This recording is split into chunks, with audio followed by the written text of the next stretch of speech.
कई दिनों से मुझे वो मैसेज में लिख रही थी, जनाब आली हजूर वाला, बस 1 मिनट मुझसे बात कर लें। मैं 1 मिनट से अगर तिजावज़ करूं तो बेशक नकाल सुनना।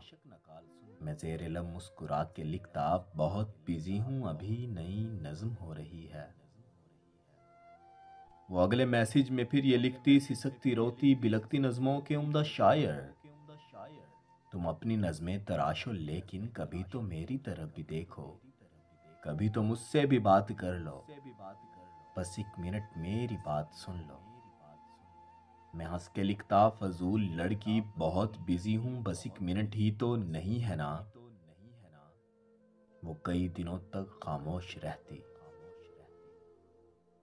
फिर एक दिन मैंने उसकी हालत पर रहम खाकर जवाब लिखा, बस 1 मिनट है और 1 मिनट से ज्यादा बिल्कुल नहीं सुनूंगा। तो उसने ओके लिखा और एकदम से कॉल कर दी। मैं कॉल पिक करके चुपचाप खड़ा था। वो गहरा लंबा सा सांस लेकर उदास लहजे में बोली, सर जी, मैं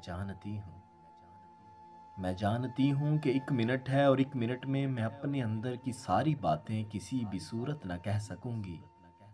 सुलगती हिजरत ज़दा रतों को उदास नज़्मों में लिखने वाले अजीम शायर, खुदा की धरती पे रहने वाले उदास लोगों का दुख भी लिखना।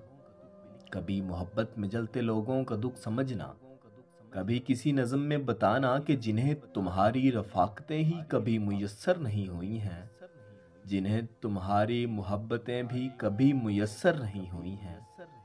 कभी जो महरूमियों के मौसम बहुत सताएं तो क्या करें वो, कभी जो तन्हाइयों की शामें बहुत रुलाएं तो क्या करें वो। अभी तो आधा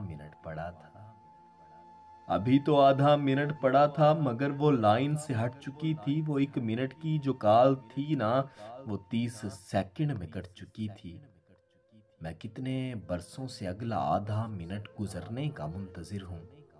वो नर्म लेकिन उदास लहजे में बोलती हुई उदास लड़की मेरी समात के अध खुले दर से यूं ही अब तक लगी हुई है, हटी नहीं है। बहुत से सालों से चल रही है वो कॉल, अब तक कटी नहीं है।